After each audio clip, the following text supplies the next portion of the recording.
where the fastest lap during a race is still held by Michael Schumacher in 2004. The race was originally held at the end of the year and saw Renault clinch the Constructors' Championship in 2005. Scott and 30 come into this race on the exact same point, so it is very, very close at the top of the Drivers' Championship. Joining me tonight is the F1 expert himself, the magical man from the lamp known as Gene Genie. It is Rob. How are you doing tonight? Yeah, I'm doing very well, thank you. How are you doing? Oh, I'm still here, just about. Let's get everything up.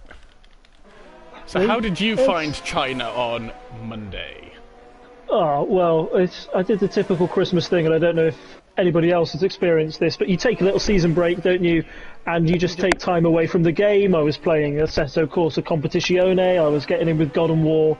And then all of a sudden on Monday night I was sitting down for the first time having to wrestle with China, a track that I haven't done in about 2 or 3 years because it's been out of the game for a while, not in the career mode. And yeah, it's an interesting one. I think it's one that's really difficult to get a good setup for because it's you have a lot of quite tight technical corners and the longest straight, and we're going to have in the season as well. So we'll see how the drivers deal with trying to find that balance and setup tonight. Yeah, it's difficult between having enough downforce that the corners aren't totally disgusting, but having it low enough that you're not just going to be completely eaten up on that really long straight. Yeah, precisely. Well, the first man who is going to do a lap will be Mr. Brindle himself. So do you want to walk us through it, Rob?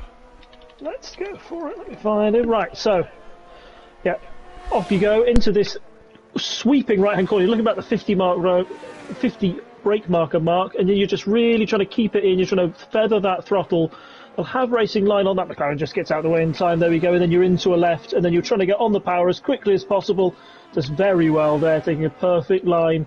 Then it's down into this sweeping right-hand corner. You're going to aim for about the 100 marker on the left, brake, and then swing it in. Gets that a little bit deep, but he's going to recover that fine. Then we're on to this sweeping left-right-hand section. The left you can do flat out in quali. You might not be able to go flat out in the race. And then this right, you're going to go down to about fifth gear, really hug that curb on the inside, and then hook it in left. You want to keep it around about third, and then it's all about getting on the power. You feel it's tighter than it actually is, but you want to be getting really hard on the power down there. Tricky braking point this. It's somewhere between the 150 meter board. Hook it in left, and then this right one. You really, you want to get on the power as early as possible. This is the longest straight on the track. You don't want to lose the rear end. He's done that really well, and then here we are. You can switch your brain off for a little bit. You go to the DRS point, open that flap at the back just to give you that little extra push. You're looking on the left-hand side, probably about the 150, 100 meter board, that Rolex sign on the left, into this tight hairpin. Good overtaking opportunity in the race, if you can keep it out of the wall or out of the barrier there. And then a very tricky place, this left-hander. It's so easy to invalidate your lap on the right-hand side, but I think he's kept it just in bounds over the line, and that's, of course, the fastest lap. Our first one, a 1:34.9. Not a bad little banker lap there by Mr. Brindle. No. Very nice indeed. Man is just coming into the final sector, so we'll jump back to him. Here comes Zondas, just about to come across the line. And a 1:34.4. Very nice indeed. See who's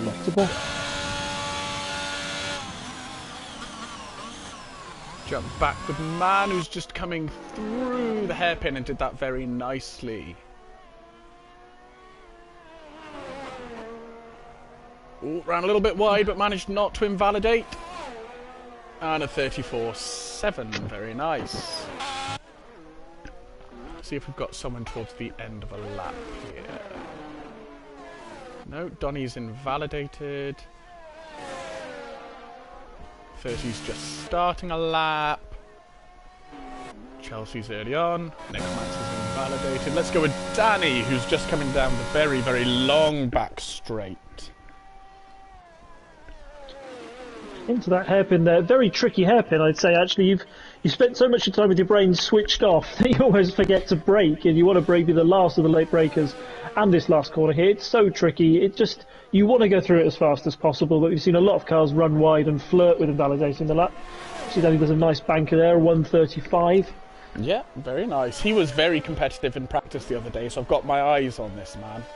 Oh, that's good. I've got my eye on. I think you just were going on to 38. He was, he were reserved in tier 2 for us, and he was very competitive. He certainly had some pace. So fingers crossed to be able to find it again in the tier 4 race. Yes, indeed. Hello, Mr. Bandstop. Who's on comms? It's Baby Hornet and Jean Genie.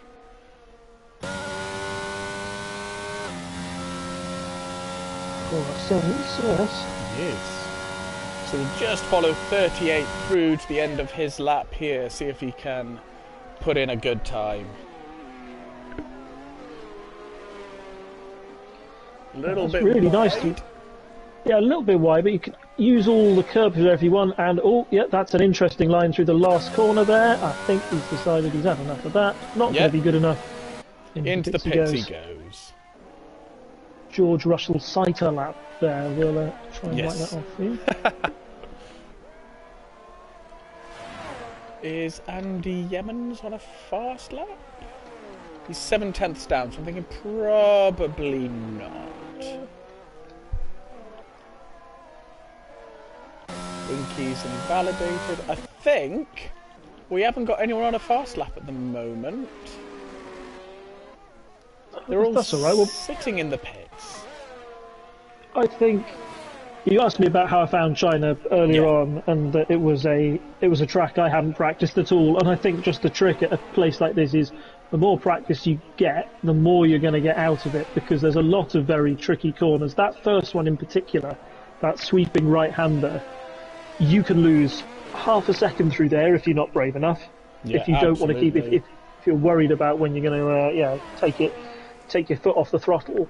And you're always going to be a bit more conservative if you haven't practiced. So I think it's just a track you really have to build up your confidence with. Obviously, you attended practice. Is that true for you in the results? The people who are really thriving in practice, getting the results on track? Yeah, I think the people who were looking strong in practice in general had pretty good races, to be fair. You never account for how much people are bagging. Sorry. If I'm gonna get my spoonerisms wrong, I'm gonna do it twice in a row just for comic effect. Why not? But those people who decide to add a few of the sandbags in practice, the mental mind games. There's always a few.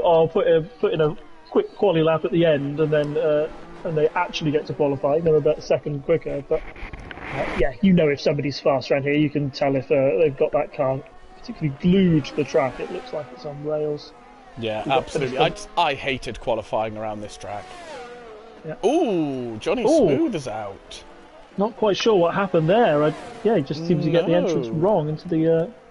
that's a shame. Will it be starting from the back, it would appear, unless anybody else... He will, unfortunately. Let's see if we've got anyone who's a good way through the lap. Mr. Donny, who is not very far out of the... oh no, he's on 1:58 if my timing screen is right. Yeah, that does seem to be a bit of a... So that maybe he's just had a little bit of a moment. Yeah, I think he's backed out of that one. Yeah. Who else have we got? DRS Julian is coming towards the end of his lap. Okay, see what he can get on the board. That was a very nice exit from that last corner. That was very nice. And line. A 34-1. And there's RFC Danny, who's got himself to the top, which I missed with a 34-1. Yeah, those times are getting very, very competitive at the top. I think I didn't get anywhere near that in Tier 2. Here's one of those places that I know this is Tier 4. Some of them are going to be racing with the line on. That's why the practice is so important, because it's all around about finding the right lines and knowing when to brake, particularly that first corner. If you're doing it without a line, it's really tricky to get right. But these boys seem to have it dialed in, and they're following it very well. Yeah, absolutely. Scott's on a very slow lap, but he's out of the RS, so I think he's backing out of that one. Mr. Brundle is on a slow lap as well. Oh, Donny is coming towards the end of his lap, so let's see if this is a more successful lap for Mr. Donny. See how late he brakes there, hook it deep into there. That's Excellent corner through there. Really nice. Just the tiniest bit of the curb. Is he going to break just past the 50? Hook it in, nice and smooth. Across the line. Oh, second place. Oh, that is tight at the top. It is all 31.4s, only about, what is that, 500ths of a second separating them? Yeah, that is tight. It's getting tight. So let's see who else we've got. Zondas is very slightly up on his first sector time. So let's follow him through to the end of his lap. I always think this second sector is a good idea of what setups people have gone with. If you're struggling through there, if you have to lift off, you've probably gone with a little bit of a skinnier setup and you want to have as much pace down that back straight as possible. He looked okay through there. He's looking fairly planted. Yeah, he's got a Merc in front of him. Maybe he'll use a little bit of tactics and see if he can get a little bit of a slipstream as well down this long straight. Anything to help punch a hole through the air down here. See how his time is. He's definitely gaining some time on that Merc.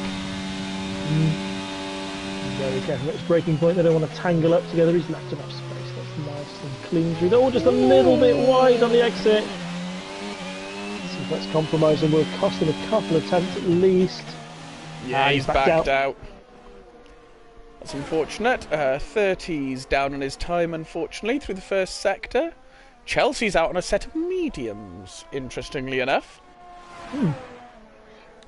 So I said he's not. There it is. Yeah, the mediums will do that to you in qualifying.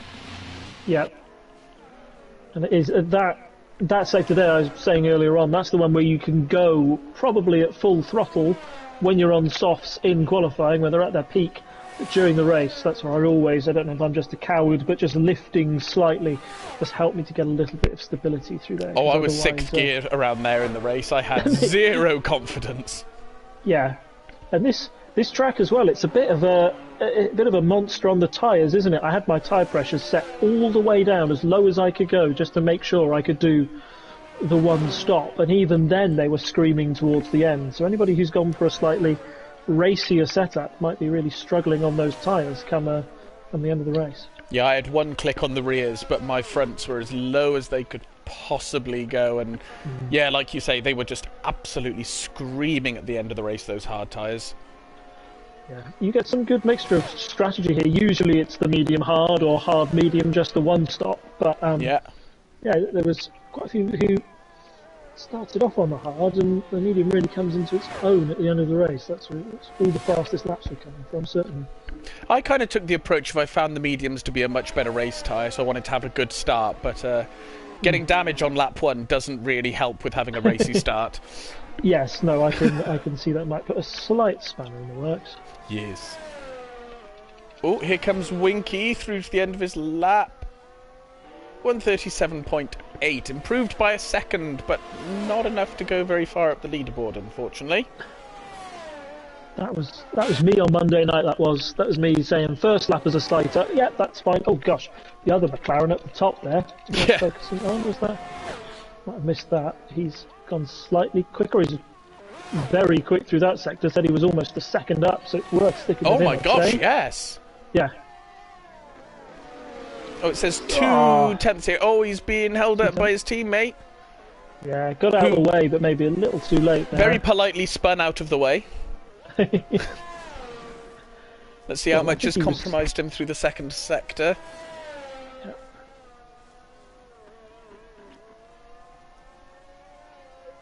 Very nice through there. Yeah. See what second time says. Yeah, okay, he's lost his time, unfortunately. Shame, and that's the thing. You can make. I think first and second sectors where you can make all the time up. Third is just about sort of damage control, isn't it? You've only got two corners to think about in sector 3, but they're all pretty well. The first one is probably the hardest braking zone you're going to have all season. So if you're not running with ABS, that's going to be a challenge.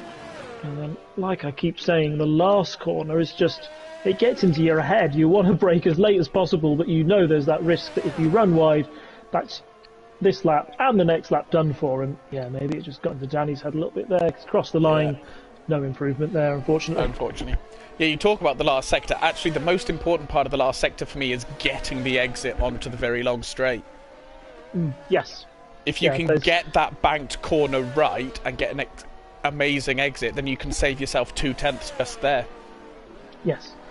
You can. My problem is that when you suddenly get that right, it messes up your braking zone because your braking zone's moved a little further back than it used to be, and you're like, oh goodness me, yeah, I'm going to mess myself up into this hairpin. It's an odd feeling, I think, with that long straight. I don't mind long straights. It's a good overtaking opportunity, and that's probably where we'll see the majority tonight, through there and through the start-finish straight. But it's almost too long to think, in a way. Yeah, you've got to be brave enough to kind of take your eyes off the car for a second to see if your delta is falling, to go, right, I'm going to be carrying some serious speed here and I need to brake early.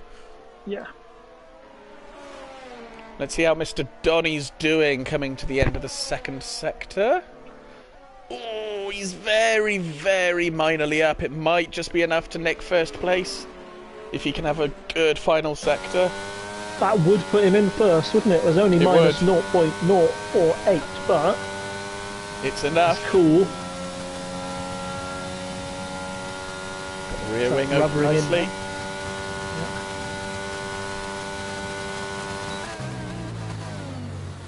We broke much later than I do. He's a brave man, is Mr. Donny. Very brave. It was very nice and clean through there. Right, one more corner, Donny.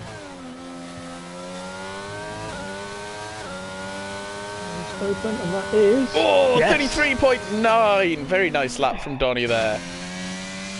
Danny in the pits, just DRS Julian, who's starting their fast lap now. I think he's the next one to look out for.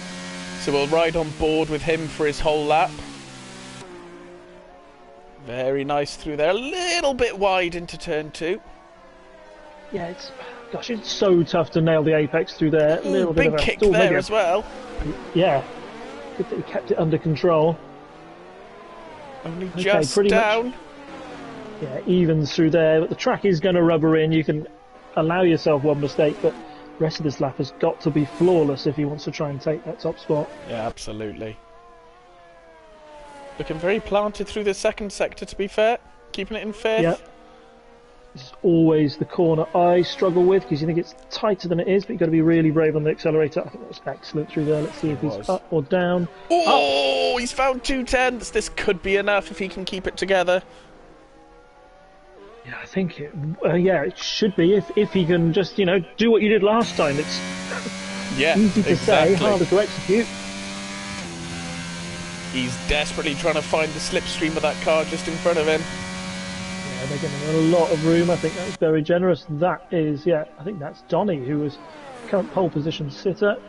Oh, very late into there, keeps it. Let's see what this does. Oh, last corner. Gets it planted. Oh, only just! But that is a very nice lap there from DRS Julian. 33.8.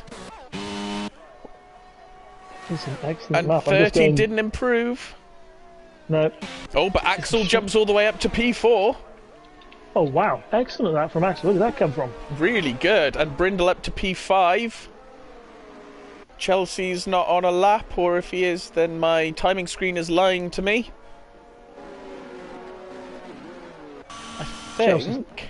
Chelsea's not a lap round. I think Biff's our last one, who was up very, very slightly. Let's see if he can improve. There's a little bit wide.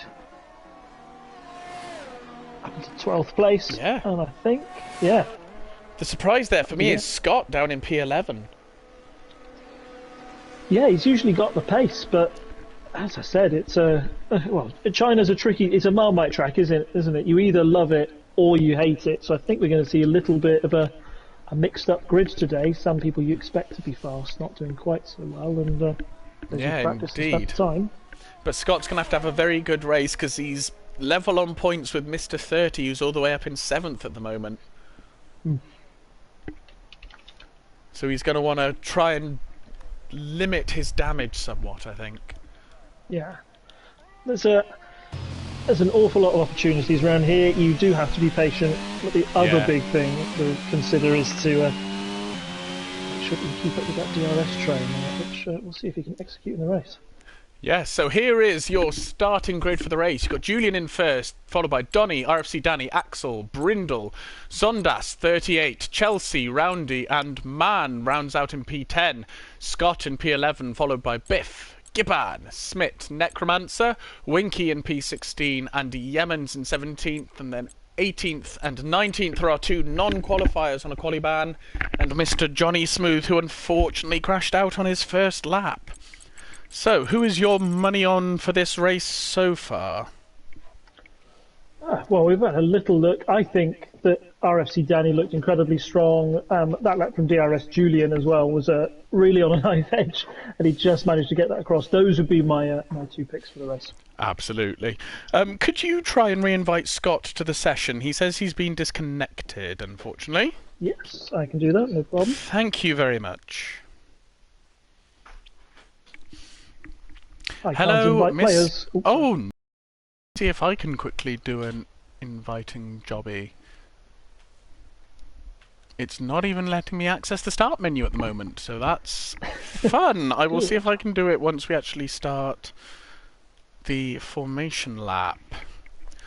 And welcome to the stream, Mr. Dennison, rooting on for his student as always. Yes, he had a very, very good qualifying lap there. Are we going? Yes, we are. We're going to have formation. Right. Let me see if I can invite Scott. You've got it. That's good. Yeah, there's an invite sent for you, Scott. Hopefully that'll work for you.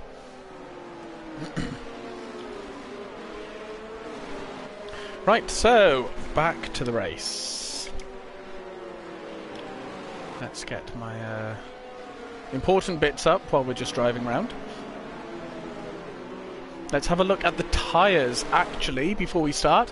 So the only hard runners we've got on the start are DRS Julian, RFC Danny, Chelsea and Roundy, Biff and Gibban has gone for the hards, and Mr. Jackster, who, starting from the back, that may not be a bad strategy.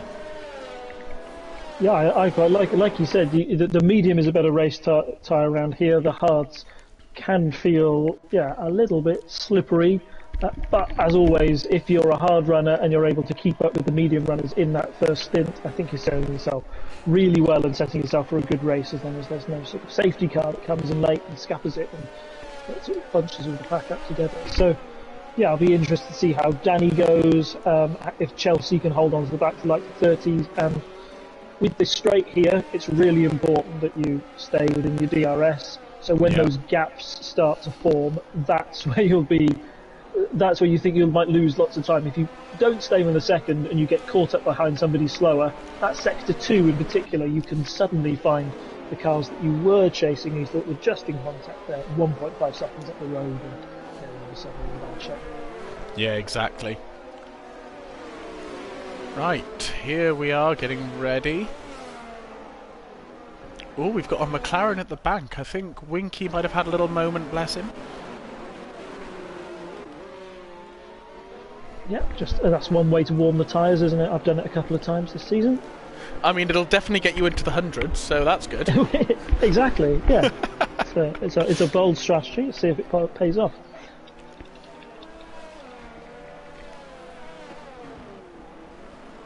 Right, here's hoping and knocking wood that we are not going to have any glitches at the start of this race, because it always seems to be when I'm leading comms that we get glitches at the start of the race. Sure, we won't. I'm on the good internet now, so I know I'm not the problem. So good. We've got the last one lining up at the back. Having a good think. Have you cursed it? Right. Oh, no. No, we're going! Flash. 5 lights, 4 lights, 2 lights, 2 lights, 1 light, and we are away! Here we go. The start of the Chinese Grand Prix. Really good start there from Mr. Donny. Side by side, aren't they, into turn 1? Everybody's going to be very careful. Donny's managed to get past in turn 1. It's taking effect already. I see Danny just holding on to the back there. think behind. I'm trying to see if there's any chaos behind. We're mostly through okay. I think Very Andy well Yemen's done, had a moment, bless him, because he's now down in P20. Yeah, I saw that, unfortunately. I think that was a moment off the start. Particularly if he's running not with any traction control, those starts can be very tricky indeed. And yeah, trust me, I did it once in Australia and put it in a wall. Oh, that's never a good start to a race. No, that's console straight off. There's Yes. some argy-bargy between Man and Roundy here. Oh, let's have a look at that. I think it's just been sorted out, but Giban's taken full advantage. He Down has. that tricky section. Straight up into the points. Oh, I think Roundy got spun though. Oh, that's a Little shame. bit of contact there. Yeah, very hard to go side by side through that corner. Absolutely it is, yeah.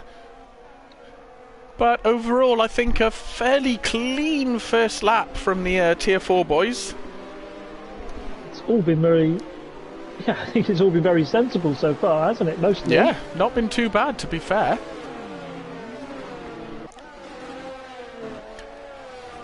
So there we go. Let's have a look who the big gainers are from the first lap. So you've got Jackster, who's up 4. Ollie T, who's up 6 places as well.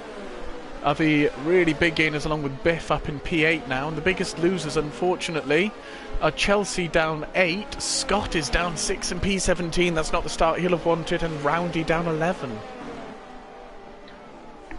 It's very tricky for people like Scott, who I think, well, I can tell you why Scott is down in 17th. He's a spooky, spooky ghost at the moment.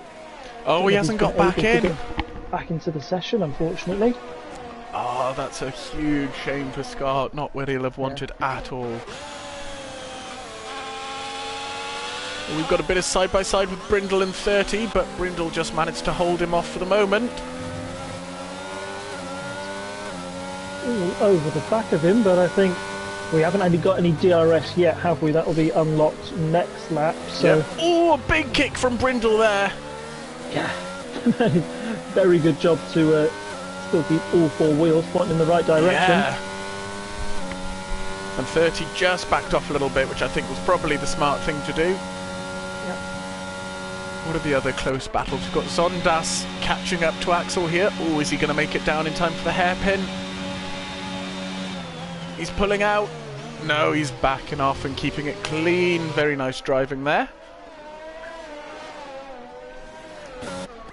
That long straight, you think that it would be, that's the prime overtaking opportunity, but you've got to get your overtake done early. If you're going side by side into the hairpin, you're very compromised if you're the inside car, aren't you, to try and hook it round and get a good exit out of that corner, particularly when you've got the other DRS zone coming on the start-finish straight. So I think the smart move there is always not to do the big lunge down the inside, but just to bide your time and wait for the start-finish straight, because into turn 1 you can mix your braking points up and go braver than somebody on the outside. Yeah, absolutely. That's my point of view. Mark's just asked Rob, can you try and invite Scott again, please, if you're able to? I will try. Thank you. Ooh, 30 got very close to making an overtake on Brindle there. He's right on the back of him again in this second sector.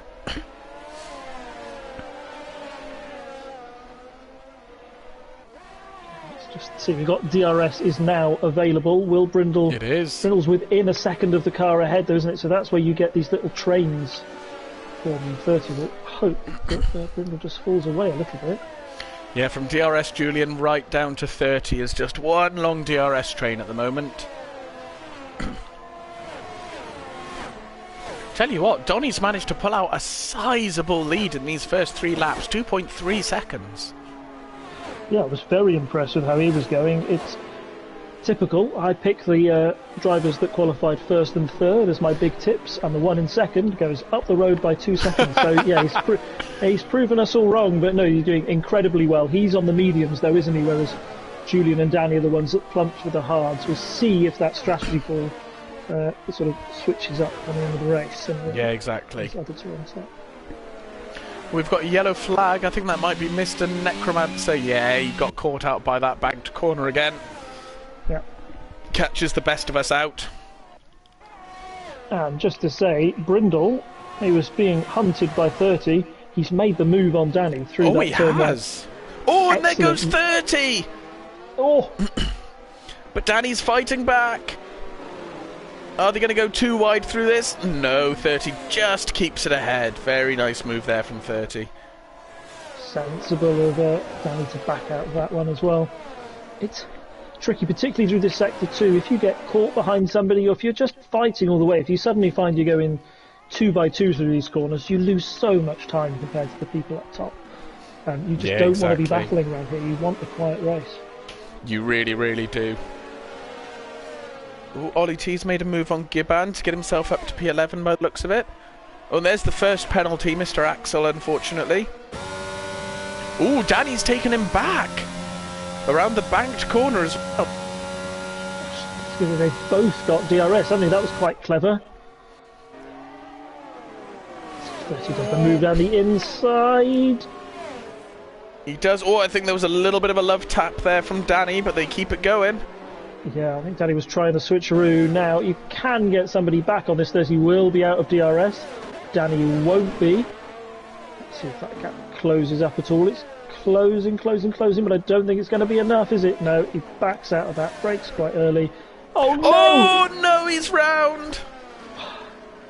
A bit too much of that inside curb. He was trying to take a slightly tighter line through there, got on those curbs, and yeah, suddenly he's down in the thick of it, down to 10th place. It's so easy to do around that first corner. So what we'll do then is jump back up to Mr. Brindle, who's only, well, 6/10 behind Mr. Julian. And now he's in 30 as well. He's just dropped out. This is what I was saying you had to worry about. He's 1.1 seconds hovering around about that second mark. He'll be desperate too. I would use my ERS here and just anything I can to try and catch up with these to make sure I get the DRS down the straight. Yeah, I'm not quite absolutely. sure he's gonna make it. Mr. 30 doesn't have a lot of ERS left at the moment. He's already down to 30%. Oh, there's a spinner on the corner, and that was our race leader.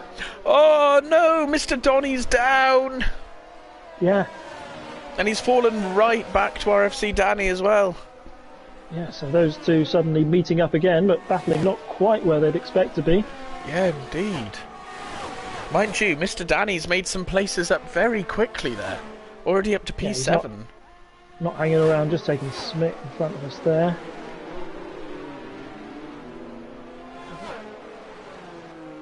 Ambitious move by Zondas, that as well on Donny, taking P9. But managed to keep it very, very clean. Oh yes, no. Found his braking spot and was able to just, keep the wheels within the track limits. That's what you've got to do if you're taking an ambitious move down into that hairpin. And managed it very well. Oh man, just took too much curb there, but just managed to keep it together. But runs very wide. Not enough for Biff to quite make the move though. And that's compromised Biff a little bit out of this corner, so Danny's all over the back of him. Is he going to make a late braking move into this corner? He's got the inside line. He is! Biff gives him the space. Very nice driving for everybody. I think Danny's just getting his head down and saying, yeah, I'm going to go back up the top there. Yeah. Reclaim my position. I have to say, very well done to Tier 4 drivers. This is very, very respectful racing that we're seeing here today. Yeah, very exciting as well, I think. Yeah.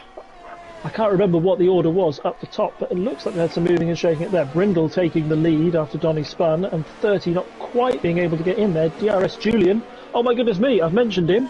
He's been a victim of that corner as well, just before the main straight. It's chewing up our P1, 2 and 3, and all of a sudden they find themselves all back together, but in 5th, 7th and 8th instead. Oh, we're just cursing people left and right today. I know. Good grief. Talking to Connor too much. Oh, and we've got a Banshee in the YouTube chat who's rooting for Jackster, no less. Jackster did very well in P3s. Hanging on there in P11. I think there's a slight gap to him and Gibbon, the two Ferraris. He's on that hard compound tyre. He's doing a very smart thing. He's just racing his race, letting his tyre do its thing, and he's kind of got the advantage of taking the hards as long as he needs to strategy play out. Yes, particularly if you put those pressures all the way down, you can take them 2, 3, maybe 5 laps. If you're like Gav in the chat, you take them all the way to 2 laps until the end and pray for a safety car. But yeah, we all play it slightly different ways. Fingers crossed he can make a bit of ground tonight. Yeah, well, Gav likes to take soft tyres about 37 laps before he pits, so... Yeah, precisely. Oh no, Danny's round again!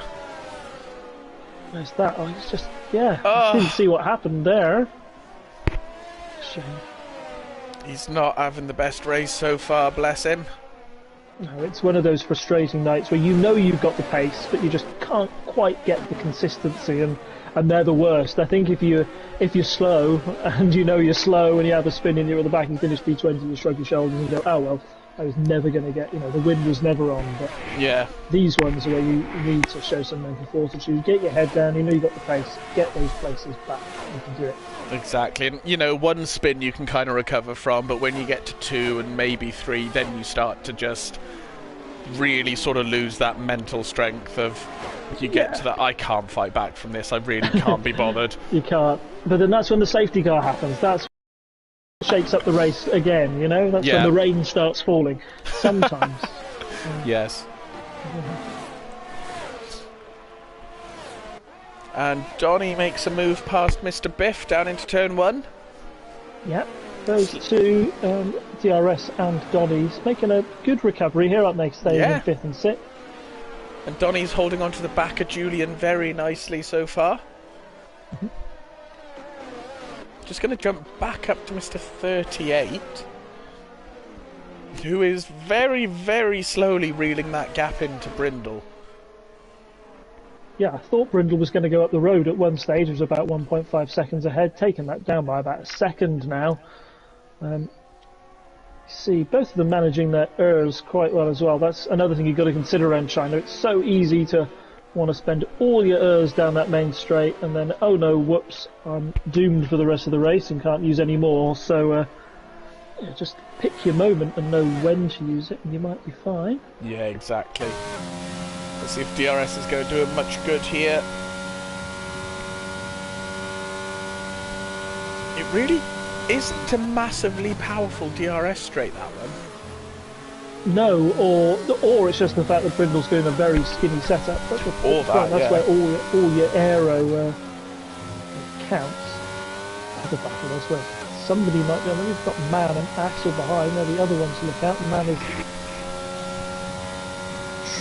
trying to move, maybe. No, I think he's a bit too far behind. He's got Axel in his sights, but I think just too far back this time. We went a bit late on the brakes.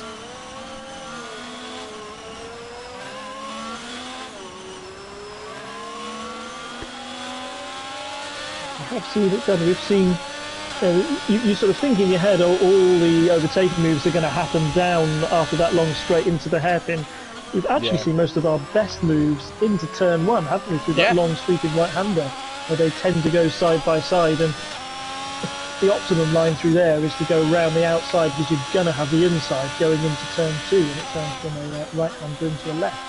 See if anybody can pull that off again tonight. Oh, someone's round. I think it might have been Mr. Winky.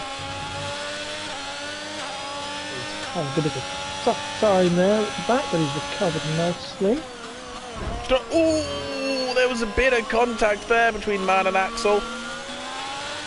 Just impatience, isn't it, almost? So you want to get on the power so quickly through this banked corner.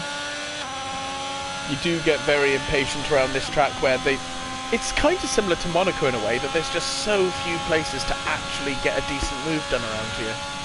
Yes, and when there's only 1 or 2, and then you feel you really want to push in those moments.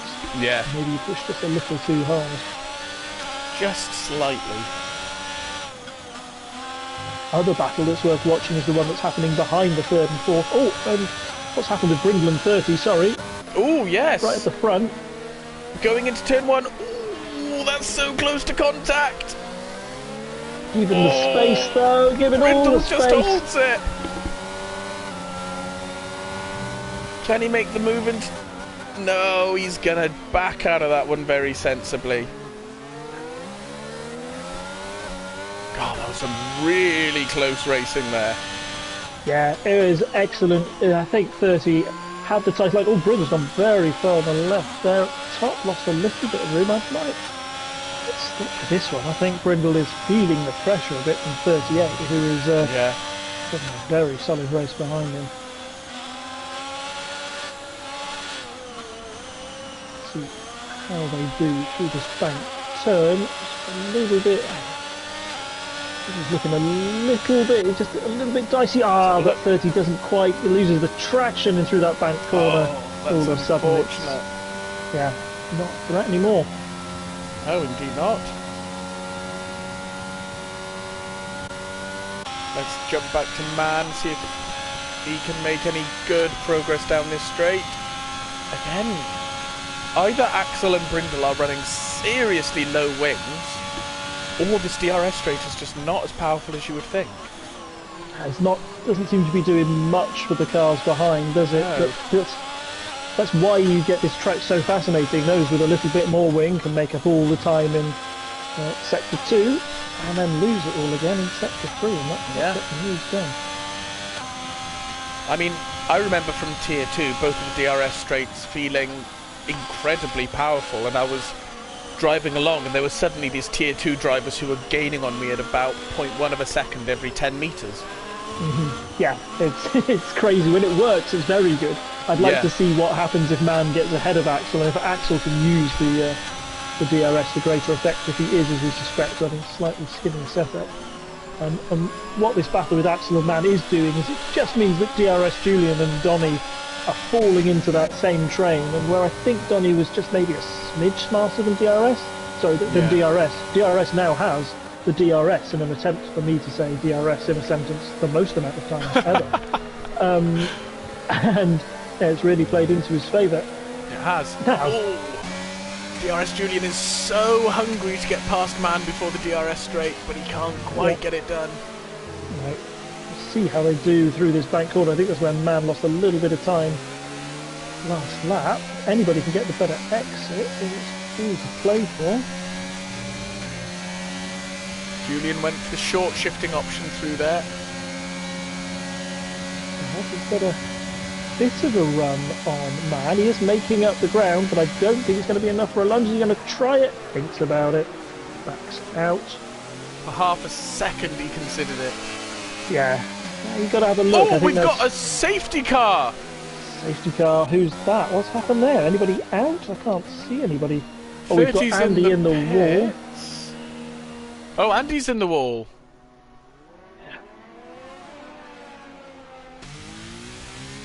That bank corner that's caught everybody out, but I think he's okay. Hopefully we'll get a better camera angle where we might see a missing front wing or something similar.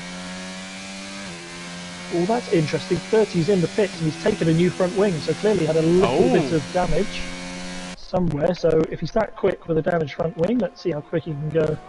He's got full set, and if you're on those, if you're those medium runners, the cutover point for mediums is about lap 12. Yeah. So this has really played into their hands. They just all dive in, get a pair of hards on, free pit stop. Those hard runners. Yeah.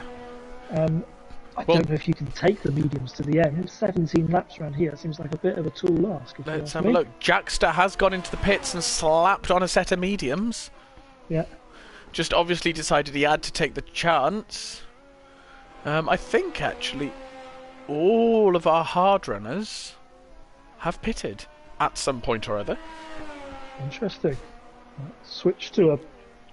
Well, good on you if you can take those mediums to the end, but I think you're going to be having a rotten time, or we could see a whole litany of punches towards the end, because it tends to be how this game punishes you. I'm not quite sure when the safety car came out. Poor Brindle up top, sort of stranded on those 11-lap-old mediums. Yeah, I'm interested to see if he's going to dart into the pits now. Yeah, I think the one benefit he's got is that he didn't pick up the safety car, has he? So he's got the time to make free pit stop as well. Just don't get yourself a penalty! Oh! That looked very, very close to me. Oh!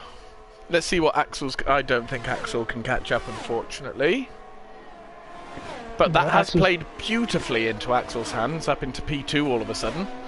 Yes, yeah. What's his penalty? He's the only one with a penalty, isn't it? And it's a 3 second. I think he's only got 3 seconds, yeah. Which is not unrecoverable. Indeed. Right, let me see if I can find some interesting Shanghai-related facts. Let's have a look.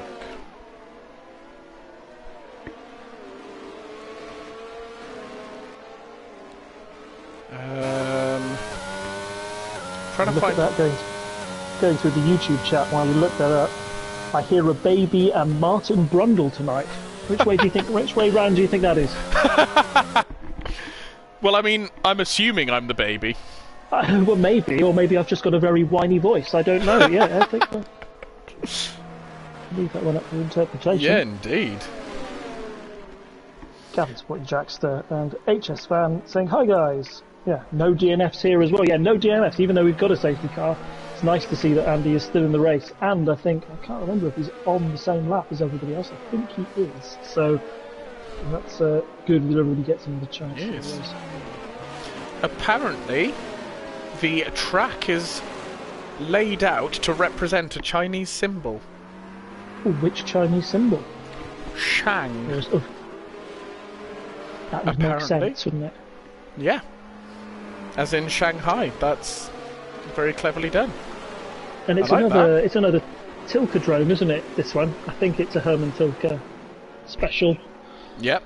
With all of his little quirks. We were talking about this track earlier, weren't we? As sort of like how it is to drive, and like how selfishly we as drivers, you know, either we like it or hate it. But I always think that the races it used to produce. Herman Tilke did some stinkers, some ones like Russia that didn't really produce any exciting racing, at least not through the start of that turbo hybrid era. But yeah, towards the end, this track, remember, always was good for a fascinating race. You've got high tyre wear, you've got that long straight, and that difference of strategy with the how you use your wing, or if it's like skinny, is it a power track, is it not? Yeah, I just remember some real classics around here, particularly a move by Daniel Ricciardo. The latest of the late break that really showed his strengths and the other. So who would you say has been the most successful driver around Shanghai? Had the most wins? That's a tough one, because it's been in the calendar for longer than you think, hasn't it? Because you've said the fastest lap it earlier was. I'll go Schumacher then. I'll say it's somebody right at the back, but I'm going to be wrong. It was Lewis Hamilton. Ooh, okay. Who has won 6 times here. Wow. Yeah, is he's that in 2008, sort of like even 2010, McLaren days as well. 2008, 2011, 14, 15, 17, 19. That's not bad, is it? That's pretty good going. When somebody asks you who's had the most wins, you should probably guess the F1 driver who's had the most wins of all time, shouldn't you? Yeah, that was where I went wrong with that one. And which constructor has had the most podium finishes here? So obviously you've said Lewis Hamilton is alone with Mercedes, but the most is 13, the second is 12, so it's close. I'm going to say Red Bull, because it would have also been at the time of the it would have been around the Vettel-Webber domination era as well, wouldn't it? So I'll guess Red Bull. It is Ferrari. Oh, Ferrari! Yeah. That far back. Who've had 13 podium finishes here. Mercedes trail them with 12. Have you got the Red Bull number there? If you know, how far out was I? I haven't, unfortunately. I'm sure I can look it up. Let's look up Red Bull podiums at Shanghai. See if Google does me decent there. So, here we go. Constructors. So it's 13 for Ferrari, 12 for Mercedes. Next on 9 is McLaren. So I was incredibly wrong. Okay, let's see how much more wrong I was. And then With 7, it's Red Bull. Yeah, okay. It's been in the calendar far longer than you think, isn't it? And it's a shame indeed. that it's off the calendar probably next year as well, I think. Mostly for Joe's sake. I think he deserves. He's had a really good rookie season and deserves to have a home race. Home Grand Prix, yeah. Yeah, so there you go. I think what's happened here, I'm just trying to see where all of our... We've got Winky in the pits late on. Yeah. We've got Johnny Smooth, he's a spooky ghost, so hopefully he'll catch up. Fingers crossed this lap we'll actually see some racing and he won't have to listen to us natter and look up Wikipedia pages for Shanghai. Yeah, although I'm sure you've thoroughly enjoyed our Shanghai Fun Fact about F1. Of course. Now, who's the Alfa Romeo coming down the back? That's Johnny Smooth, isn't it? Who's right at the back, I think. Either disconnected or had a bit of an issue, unfortunately. Yeah, he is looking very ghosty, yes. So it's...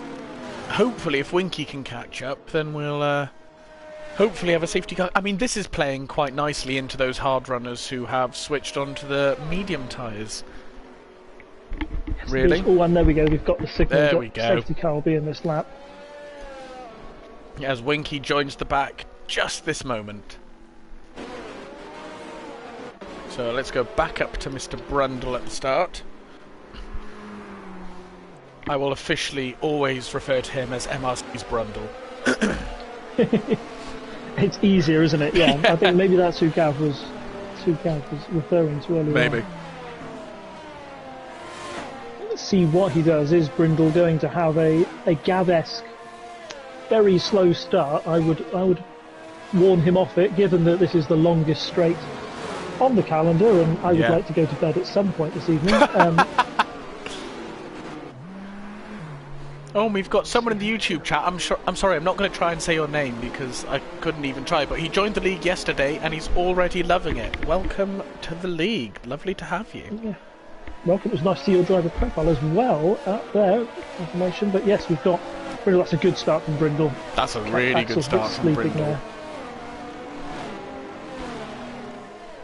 And DRS Julian's already made the move on man before they even get to turn 1. Yes, he has. A very opportune move there. Very good driving there. And 30's right on the back of Axel. I think from the way the race has gone, Axel does have the pace, but I don't think he quite has the same pace as 30 or DRS behind him. So let's see if he acts as a little bit of a cork in the bottle, and we'll see how far Brindle can go up the road. That's what I'd try and do in these first 2 laps if I was Brindle, anyway, pedal to the metal. Yeah, absolutely. I mean, if Axel can just eke that gap out for him to about 2 and a bit seconds, then he'll be very happy.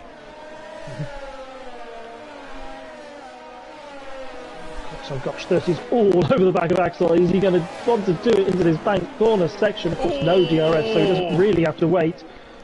That was a very bold move. Yeah, it did it. Yeah, the space was just about there, but I'm sure all parties played fairly there.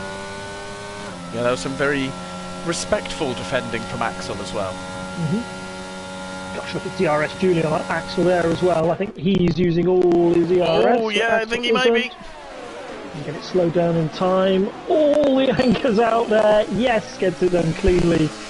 Axel didn't quite want to give that place up so easily. No. But he'll know he can bide his time. Like he says, there's a couple of laps. There'll be DRS, and he'll have far more ERS than DRS Julian, who seems to be, wanting to empty it pretty quickly. Yeah, indeed. Let's see, are there any... There's no close battles on track, so we're going to stick with DRS Julian for the moment, I think. Yep. Yes. Well, I say that, RFC Danny's got himself up into 10th place now. Yeah, he's another one, isn't he, who's sort of out of position at the moment. We said that he obviously had the pace, was struggling for consistency now on. He's got that safety car now, it just is going to close up the field. Yeah, exactly. Right, I'm gonna. Okay, this is. I don't know the weather just before. There's no insider information here. But I'm gonna do a little bit of wondering. It is looking very sort of. It's looking a bit cloudy, isn't it? It is, yeah. It's looking like we could get a little bit of drip on the track before too long. Wonder if why those hard runners were happy to go on the medium so early, whether they knew something that we didn't. But yeah, indeed. Yeah. I know Jackster's going to hate me if I say that it's going to rain and then it does actually start raining. So, but I don't care because I love watching a wet race. Yes, particularly when it's shake that early, late on. And I don't think we've had one this week, have we? No, not yet. There's always time, tier 4, plus 1.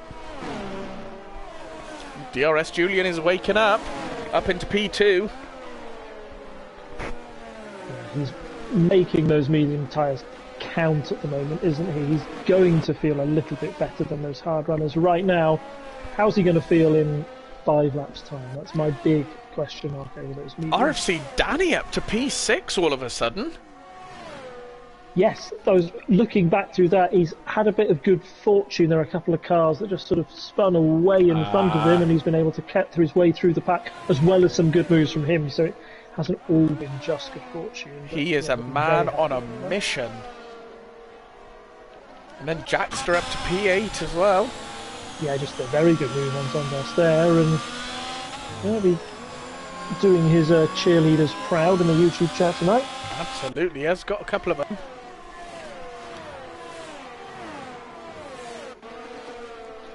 What happened to Donny all of a sudden down in P14? What did I miss there? Yeah, I don't know. He was sort of in with a shout. Yeah, he was sort of up where Jackster is now, but all of a sudden he's P14. Contact or something somewhere. I think it's Mr. Roundy. Half of the Square Brothers. Yeah. Looking up to his name, going roundy and roundy on the track, along the right direction. Zing. Zing. Oh gosh, I'm having a night of it tonight, aren't I? Aren't you just? Let's see, where's our battles? I reckon the one to look at the moment is RFC Danny and Biff Tanyan in there. I'll just bunched up. They are, yeah, they're just falling behind Axel at the moment, aren't they? Also, I've just noticed how few penalties there are today. Yeah, it's a track where, well, I was thinking there's only really one big place you can get the penalty, and that is at the end of the lap where you are pushing through that last corner. It's very easy to invalidate. And oh my goodness me, DRS Julian, we were saying how well he was doing. Oh no! Not again! Yeah. I think Simba's going to be having words with us because this is his student. We've been cursing him all race. Oh dear. So unlucky. Yeah, very unlucky, and just needs to. Easy to panic in those situations. Those rear tyres are very warm. You just want to get going, and you can lose it again. So. Oh, is RFC Danny going to get the move done here on Biff? No, he very, very smartly backs out. Oh, but sees an opportunity. No, just can't quite get the car rotated. Quite. See what he does through here, because it only takes somebody to go a little bit wide. Oh, Biff went wide, but I don't think Danny had the best exit out of that corner. No, he also went slightly wide.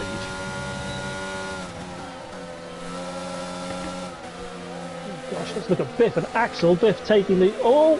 A little bit of argy-bargy there. RFC Danny got a penalty from that, unfortunately, for just slightly cutting the corner.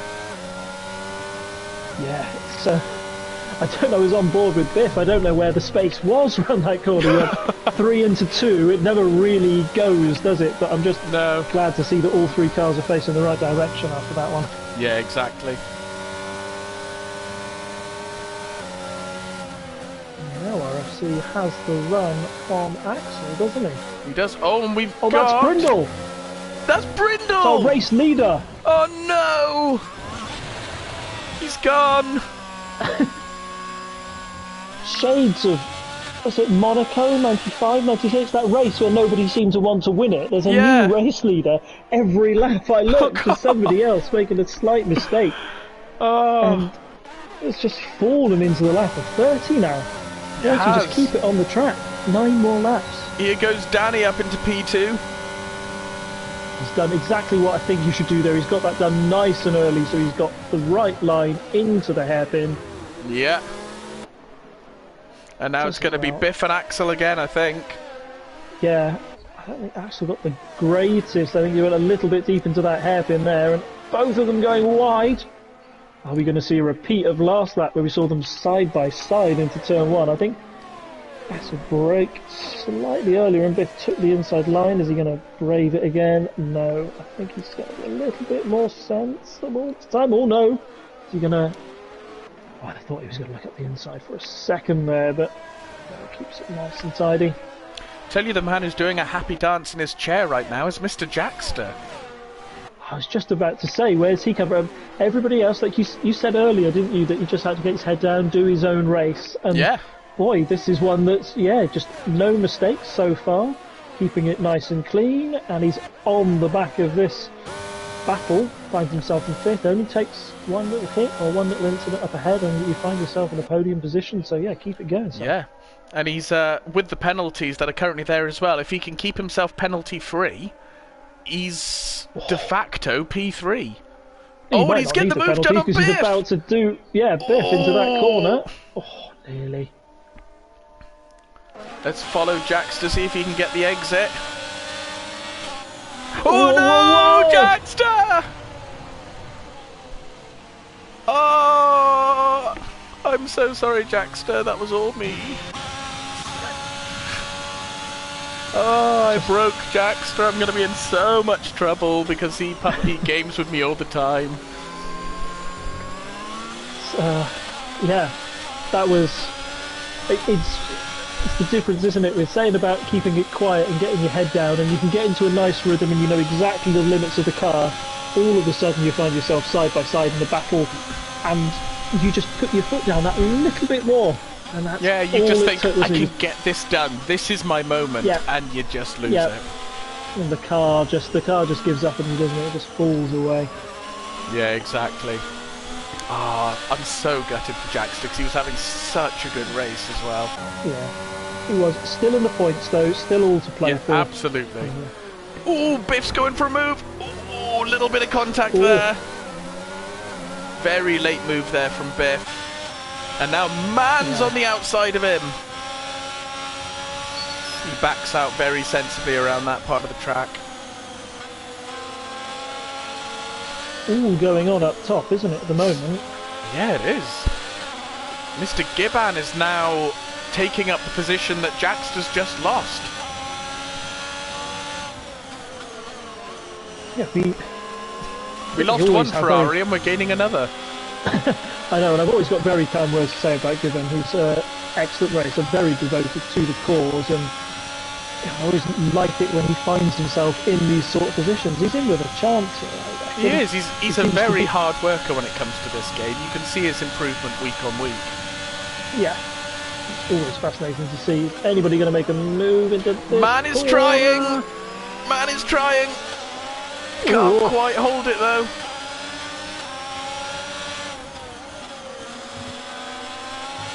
Oh, who's gone round?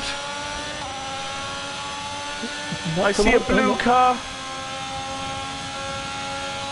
That might be... Is that Andy at the back? Can't make it out. Let you down there, sorry. One of the blue cars managed to go round, unfortunately. Well, it wasn't Mr. Andy. Oh, I don't know who it was.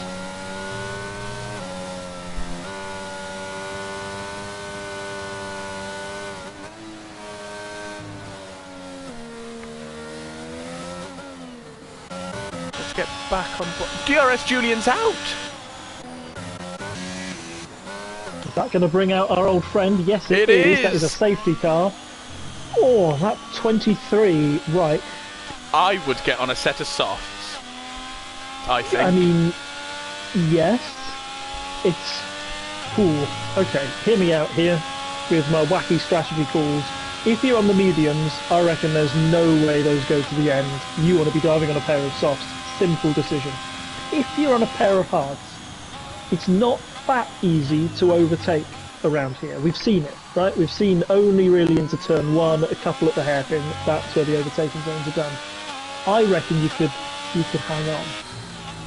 That's where I would risk it if it were me. But yeah, I'm not leaving the race. Let's see what 30 does. 30 stays out. What's Danny going to do? Yeah, into the pits. And Danny. Axel, the next hard runner. He's going to stay out, and Biff goes in. So currently, oh no, man on the hards. Going into the pits. Interesting choice. This is once again, because sometimes you think it's softs, no-brainer, and I think if 30 had gone on to softs, then everybody behind would have followed pretty much. But RFC Danny will come out in 5th on a pair of softs, but he's got 1, 2, 3, 4 cars if he wants to get the lead. That's a big buffer. That's much harder to do than if it was just 30 that you had to overtake at the start. So that's what you're looking for. But it does bring some runners like Donny right back into this. It does, yeah. It does. Mind you, Donny is on hard tyres behind a soft runner, so yeah, I don't know. And he's got flood of soft runners, not very. Yes, that's a tricky place. If you're 30 or Axel, it's lovely because you've got a nice buffer of other people behind you on the hards. If it goes soft, hard, soft, then all of a sudden you feel that you're in a sandwich that you can't really compete with. Yeah. Yeah, it's going to be a very. Ooh! I was going to say just riding on board with 30 and nearly saw him spin under a safety car. You did a George Russell or a Roman Grosjean. Yep. I think Magnussen. Who was it? Who hit? I think Ericsson hit us. Yes. Yeah. No, it was George Russell was just casually driving around Imola under safety car and just, I think, decided he'd had enough. Yeah. Chucked it in a wall. Lots of cue whichever sad George Russell meme you have. There are several. There are some. Loves to cry. He's one of my favourite drivers. I love that man. Same here. There are lots that. Personally, it's nice. It's a really nice story. I think that clearly he was very quick in F2. Yeah. Bided his time at Williams, didn't he? Really sort of waited for his opportunity. And I know it's a bit of a shame that he sort of jumped and. For me, he jumped into the car a year later. Yeah. I personally think if Russell had been teammate rather than Bottas, then that might have changed Abu Dhabi, or that might, like the I think Bottas was sort of failing Hamilton a little as a number 2 in that season where Perez was really doing his job. I wonder if George Russell could have stepped up and done that job the season before. But yeah, really, I was so glad when he got his first win in Brazil. Yeah. Well, I mean, his first season in a Mercedes, and he's outperformed his teammate. Yes, and what a teammate to outperform, eh? It's yeah, not a bad exactly. One. He's had an absolutely outstanding season for a first season in a really top-tier car, I think. Yeah, and there were little... I always thought there were little glimpses of what he could do. There was a time when... The Mercedes car was weird this year, wasn't it? They'd go to some races and they'd look nowhere, and then they'd be back for one race, and one of those races they were back was Barcelona. Yes. And there was a time where him and Max usually just breezes past people. He'd been doing it all season.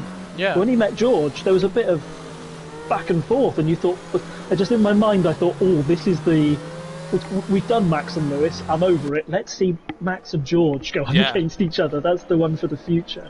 Max, George, and Charles, and I think that would be a great three-way at the top.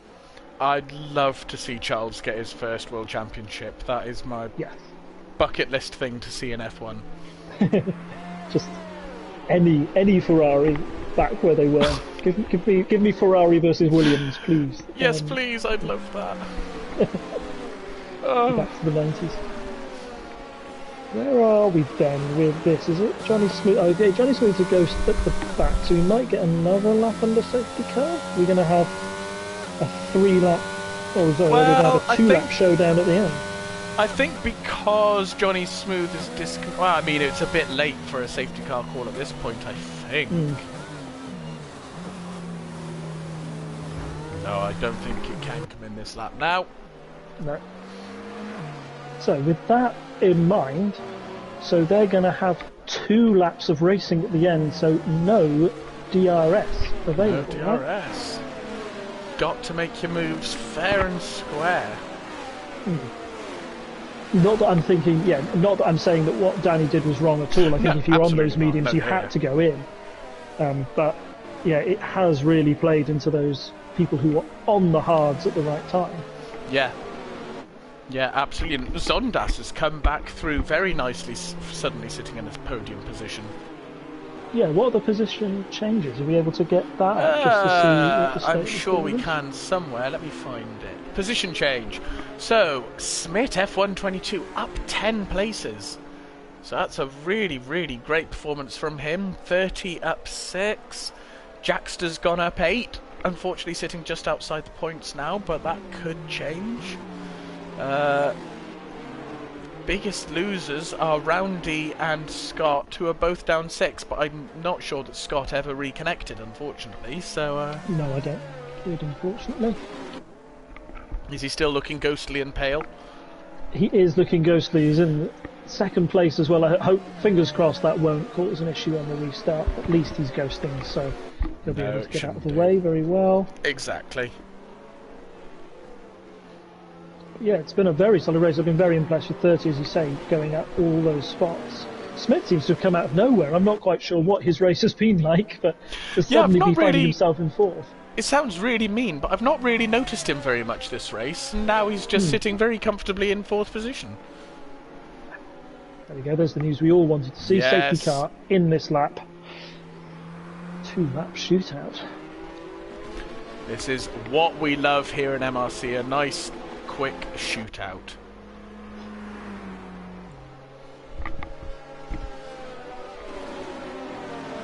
So 30's actually pulling back relatively soon.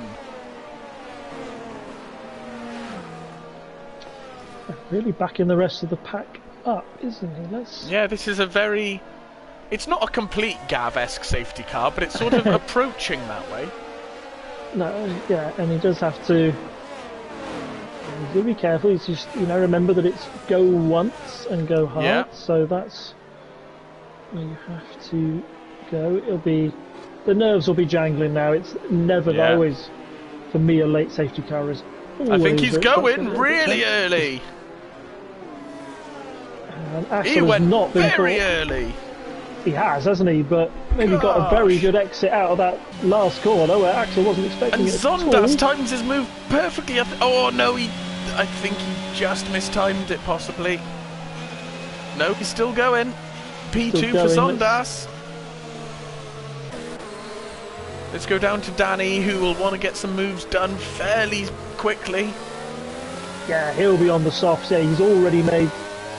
Yeah, sorry, he was down in 5th, wasn't he? I think so. So he's made the move on Smith. I don't know what's happened to Smith. Oh no, there's contact! Oh gosh, and they've taken Zondas out as well! But through goes Donny saying thank you very much. Blimey, that was chaos into that corner. Just he was the one that didn't get caught up. Yeah. Oh, and then it's a bit of a car park behind as we got 3 wide into this area. Keep it cool, lads. I know it's a 2-lap shootout, but you've got to keep it clean as well. Yeah. And using all of the track there on Axel as they go down into this corner. Oh, very late. God, this has suddenly woken up, hasn't it? Yeah.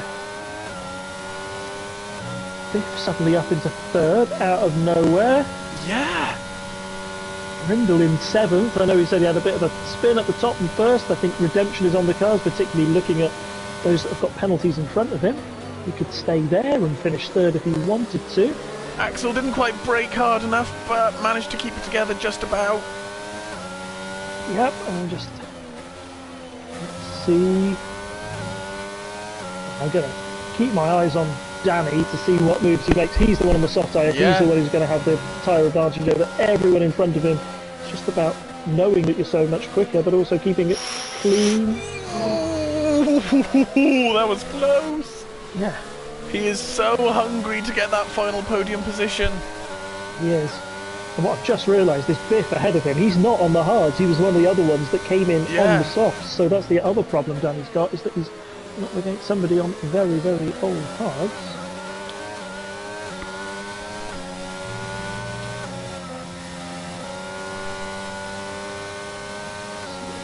Just keeping it feeling out. Oh.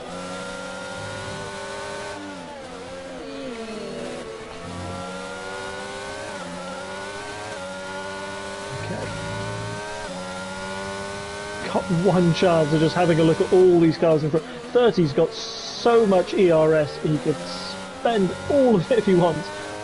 Biff, on the other hand, Danny, on the other hand, they're the ones that are burning through it. And this is the ones to watch, I think, as we head towards this happen at the end.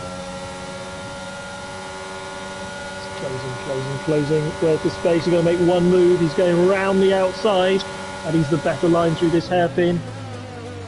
Biff is still there. Are they both going to make the corner? They do just about. Switch back, but can't quite get the power down.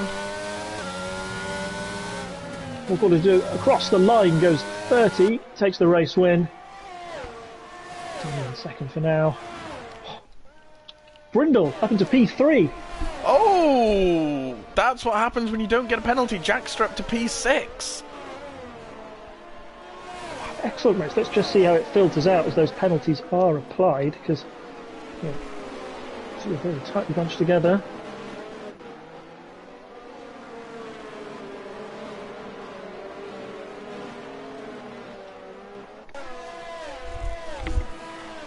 Oh.